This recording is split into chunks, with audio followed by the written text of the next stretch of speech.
Hello students, welcome to my channel. आज की class में हम करेंगे पार्ट 5 ऑफ बायोटेक का एक टॉपिक है एंटीबॉडी जनरेशन, जो इम्यून टेक्निक के अंदर आता है।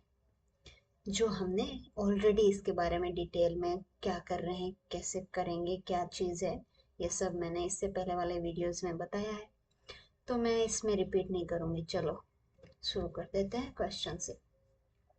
What is the purpose of a negative control in immune histochemistry? Negative control का क्या रोल है या क्या पर्पज है IHC के अंदर? इम्यूनोहिस्टोकेमिस्ट्री, इसकी फुल फॉर्म याद रखना है, शॉर्ट फॉर्म भी याद रखनी। Option A, to verify the specificity of antibody, antibody की स्पेसिफिसिटी को वेरीफाई करने के लिए। Option B, to enhance staining. Option C, to increase sensitivity. Option D, to amplify the signal. Correct one is option A, verify the specificity of antibody, कि जो antibody जिस भी antigen के साथ बाइंड कर रही है, क्या वो स्पेसिफिक है इसके लिए या ये ऐसे ही मतलब बाइंड कर गई है। तो हम क्या करेंगे, इसको दोबारा नेगेटिव कंट्रोल मतलब इसको यहाँ से हटा के वापस से इसको चेक करेंगे। इस टाइप की जो नॉन एंटीबॉडी है, नॉन एंटीजन है, उन दोनों को एक साथ उनका रिएक्शन करवा के, तो इससे पता चलेगा कि जो एंटीबॉडी है वो स्पेसिफिक है, मोनोक्लोनिक है या पॉलीक्लोनिक है। ये पता करने के लिए हम यूज करते हैं negative control. Next, which of the following labels is used in chromogenic detection for IHC? कौन सा लेबल यूज करते हैं हम क्रोमोजेनिक डिटेक्शन के लिए IHC के अंदर? Option A, FITC। Option B, Alexa Fluor. Option C, DAB 3,3 diaminobenzidine. Option D, R phycoerythrin. Correct one is DAB। ये यूज होता है as a labelling for chromogenic detection. Chromogenic detection का meaning होता है colour change जो हो रहा है किसी भी रिएक्शन के अंदर, उसको डिटेक्ट करना। तो उसके लिए लेबल क्या यूज करते हैं हम? DAB। DAB की फुल फॉर्म है 3,3 diaminobenzidine. Next, in IHC, what does DAB produce when it react with peroxidase? जब ये peroxidase के साथ रिएक्ट करके क्या प्रोड्यूस करता है DAG? Option A, fluorescent signal. Option B, a brown precipitate. Option C, a colourless product. Option D, a blue precipitate. Correct one is blue precipitate. ये एक ब्लू प्रेसिपिटेट बनाता है परऑक्सीडेज के साथ रिएक्ट करके। Next, what is the most common fixative use for tissue preservation in IHC? Fixative कौन सा use होता है मोस्टली IHC की स्टडी के लिए, जो टिश्यू प्रिजर्व करते हैं हम उसके लिए? Option A, formaldehyde. Option B, acetone. Option C, ethanol. Option D, xylene. Correct one is formaldehyde। ये मोस्टली यही यूज होता है हर फील्ड में भी, बट फिर भी एक स्पेसिफिक भी याद रखना है, किसी किसी में अलग भी हो सकता है, इथेनॉल भी हो सकता है और भी हो सकते हैं ना। तो यहाँ पे है formaldehyde। Next, which of the following step is crucial for preserving antigenicity in IHC? IHC की जो एंटीजेनिसिटी है उसके लिए सबसे ज्यादा क्रूशियल क्या है? किसी भी टिश्यू का जो एंटीजेनिसिटी है उसको प्रिजर्व करना है हमको। IHC के अंदर क्या है, एंटीजन एंटीबॉडी को ही टेस्ट करना है हमको। तो जो टिश्यू है जिसके ऊपर हम ये टेस्ट करेंगे उसकी एंटीजेनिसिटी एकदम प्रिजर्व होनी चाहिए अच्छे से। तो उसके लिए क्या चीज क्रूशियल है, कौन सा स्टेप क्रूशियल है? Option A, dehydration. Option B fixation, option C sectioning, option D mounting. Correct one is fixation. जो फिक्सेशन प्रोसेस है ना, उसमें कोई भी गलती नहीं होनी चाहिए। उसमें गलती होती फिर एंटीजेनिसिटी चेंज हो जाती है उस टिश्यू की। तो फिक्सेशन बहुत ही मतलब एकदम प्रिकॉशन के साथ करना है। Next, what is the function of primary antibody in IHC? ये तो बहुत इजी क्वेश्चन है। Option A to block non specific binding, option B to directly bind to the antigen of interest, option C to bind the secondary antibody, option D to generate colour reaction. क्या होगा correct one बताओ? Correct one होगा B, directly bind to antigen of interest. जो हमारा antigen of interest है उससे सीधा directly bind करती है प्राइमरी, है ना। सेकेंडरी होती है वो इनडायरेक्टली बाइंड करती है, जो प्राइमरी के साथ बाइंड करने वाली, ये सेकेंडरी और ये प्राइमरी।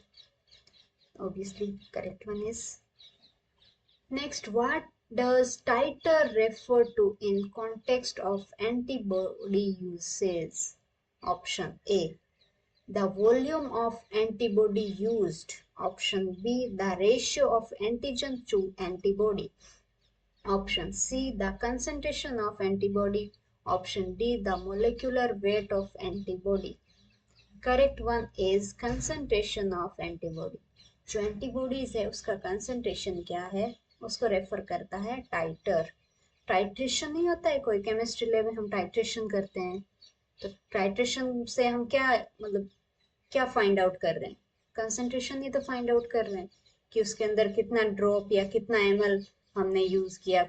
जो टाइट्रेशन में जो लंबी वाली ट्यूब है उसको ऐसे रिएक्ट करते, कुछ तो मतलब आपने किया होगा तो आपको याद होगा कैसे करते हैं टाइट्रेशन। केमिस्ट्री के अंदर होता है, 11th-12th में भी होता है ये। बीएससी करिए तो आपने बीएससी की लेबोरेटरी के अंदर होता है ये सब। Next, which type of antibodies are raised against a single epitope of an antigen? जो सिंगल इपिटोप के लिए जो एंटीबॉडीज बनाई जाती है वो कौन सी टाइप की होती है? Option A monoclonal, option B polyclonal, option C conjugated, option D bivalent. Correct one is monoclonate, sorry monoclonal. Single means single का मीनिंग ही मोनो होता है ना, तो इसमें सोचने की नहीं था कुछ। Which type of sectioning is most commonly used in IHC?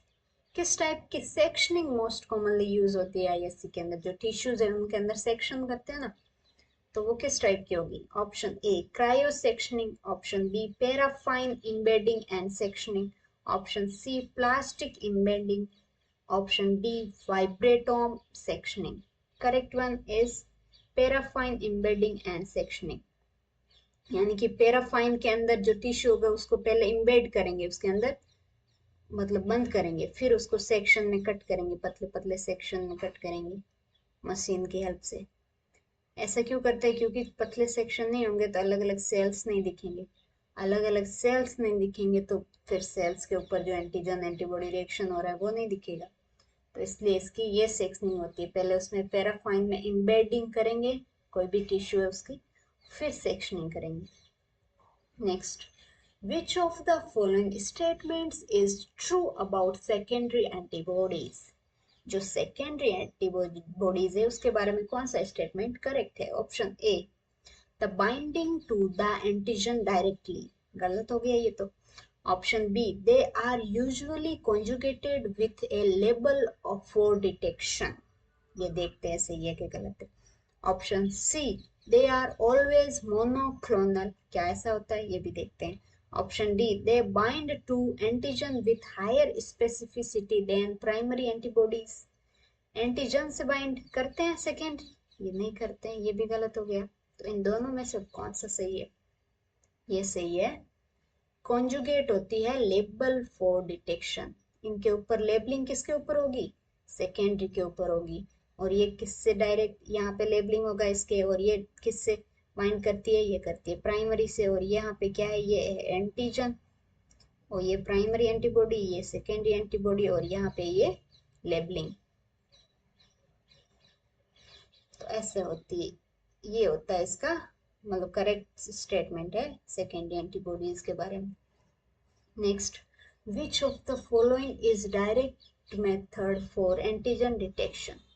जो एंटीजन डिटेक्शन के लिए डायरेक्ट मेथड कौन सा है? Option A sandwich ELISA, option B immunoprecipitation, option C immunofluorescence, option D co immunoprecipitation. Correct one is immunofluorescence, जो क्या है एक डायरेक्ट मेथड है इम्यूनोफ्लोरोसेंस। बाकी को है मीन्स कोई ना कोई साथ में है तो डायरेक्ट नहीं है। और इम्यूनो प्रेसिपिटेशन में भी कुछ दूसरे लोग आके उसको प्रेसिपिटेट कर रहे हैं। सैंडविच में तो ऑब्वियसली किसी मतलब दो चीजों के बीच में होगा तो सैंडविच बनेगा ना किसी का, तो ये भी इनडायरेक्ट हो गया। Next, in a sandwich ELISA, which component is immobilized on the surface? Surface के ऊपर इमोबिलाइज होने वाला कंपोनेंट कौन सा है एलाइजा सैंडविच के अंदर? Option A the secondary antibodies, option be the antigen, option see the primary antibody, option D the enzyme substrate. Correct one is primary antibody, क्योंकि ये सैंडविच बना रहा है तो सैंडविच में बीच में क्या आएगा? एंटीजन आएगा और यहाँ पे आएगी प्राइमरी, सॉरी गलत बना दिया मैंने।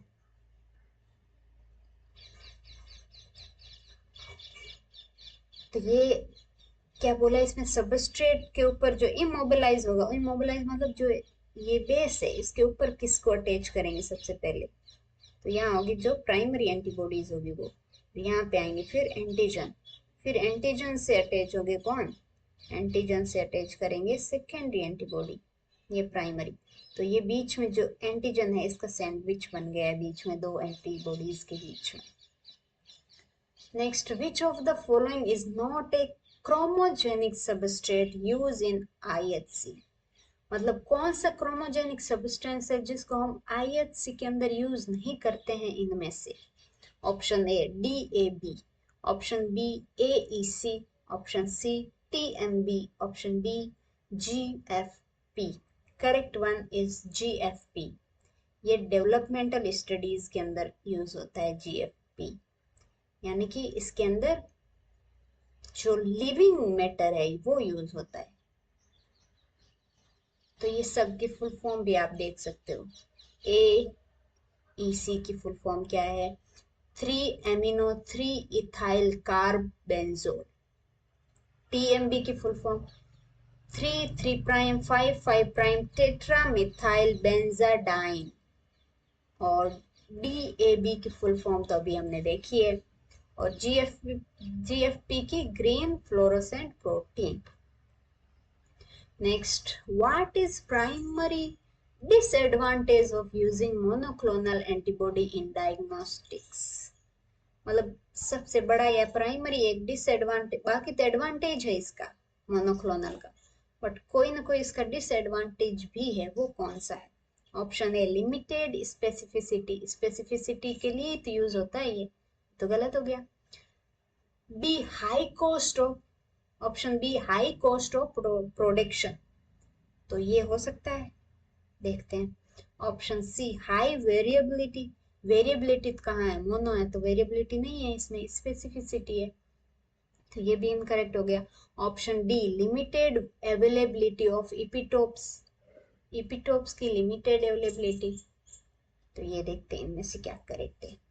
इसमें से है हाई कॉस्ट ऑफ प्रोडक्शन, मतलब जो कॉस्ट है ना इसकी प्रोडक्शन की बहुत हाई जाती है, क्योंकि मोनोक्लोनल बना रहे हैं हम, बहुत स्पेसिफिक बना रहे चीज को, तो स्पेसिफिक बनने में बहुत कॉस्ट जाती है कोई भी चीज, है ना, तो इसलिए इसका ये ऑप्शन करेक्ट होगा। Next, which fluorescent dye is commonly conjugated to antibodies for fluorescent microscopy? Fluorescence microscopy के लिए कौन सी एंटीबॉडीज है जो, सॉरी, एंटीबॉडीज का कॉन्जुगेशन होता है किसी भी फ्लोरोसेंस डाई के साथ में माइक्रोस्कोपिक स्टडी के लिए? जो फ्लोरोसेंट माइक्रोस्कोपी स्टडी यूज मतलब माइक्रोस्कोपी यूज करेंगे तो उसके अंदर डाई कौन सी यूज होती है? फ्लोरोसेंस माइक्रोस्कोपिक के साथ स्टडी कर रहे हैं हम, और वो डाई है वो कॉन्जुगेट करेगी किसके साथ, एंटीबॉडीज के साथ। Option A haematoxylin, option B FITC, option C crystal violet, option D PAS। तो इसमें FF से मैच क्या हो रहा है, FITC। ये हो गया करेक्ट। FITC की फुल फॉर्म भी देख लो, फ्लोरोसिन आइसोथियोसाइनेट, जो हमने पहले भी क्लास किसी ना किसी क्लास में हमने ये क्वेश्चन किया है इससे रिलेटेड। और PSC की फुल फॉर्म क्या है, पीरियोडिक एसिड शेफ, ये है PSC की फुल फॉर्म। इसका भी यूज आगे हम कभी देखेंगे किसी टेक्निक के अंदर। Next, what is the main advantage of using polyclonal antibody. ऐसा अभी तो ऐसा था कि डिसएडवांटेज है इसका क्योंकि स्पेसिफिसिटी नहीं है इसकी, बट कुछ ना कुछ तो हर चीज का कुछ ना कुछ एक होता है ना कि यूजफुल होता ही है। हर चीज एकदम ऐसे मतलब ऐसे नहीं होती है कि बेकार ये सब, तो कुछ ना कुछ ये एडवांटेज देते ही है हर इंसान, हर जीव, हर कुछ भी जो भी इस धरती पे बनी हुई चीज है। तो पॉलीक्लोनल एंटीबॉडीज क्या करती है, उसका क्या एडवांटेज है। Option A great specificity, specificity तो नहीं है। Option B ability to recognise multiple epitopes, poly means multiple होता है तो ये करेक्ट हो सकता है। और भी देखते हैं। Option C low cross reactivity, cross reactivity ये क्वेश्चन तो इससे रिलेटेड नहीं है। Option D produce only in mice, only in mice, mice तो हम यूज कर रहे हैं मोनोक्लोनल के लिए, तो ये भी नहीं है। तो इसमें हो गया correct one is ability to recognise multiple epitopes, yes. Next, what does the process of antibody affinity maturation result in. जो एफिनिटी मैच्योरेशन है उससे क्या रिजल्ट मिलता है एंटीबॉडीज जब एफिनिटी मैच्योरेशन उसमें आ जाता है तो। Option A decrease specificity, option B increased binding strength to the antigen, option C reduce antibody production, option D binding to multiple antigens. तो correct one is binding strength increase हो जाती है जब maturation आ जाती है, एफिनिटी मैच्योरेशन। जैसे इंसान के अंदर भी मैच्योरेशन अच्छी होती है, मैच्योर हो जाते हैं दोनों जो रिलेशन में है, तो उनकी बॉन्डिंग अच्छी होती है, तो इससे ही इसके अंदर भी है। एंटीबॉडी जब अच्छी मैच्योरेशन आ जाती है उसकी एफिनिटी की, तो उसकी बाइंडिंग स्ट्रेंथ अच्छी हो जाती है एंटीजन के साथ में। Okay, thank you so much, bye bye.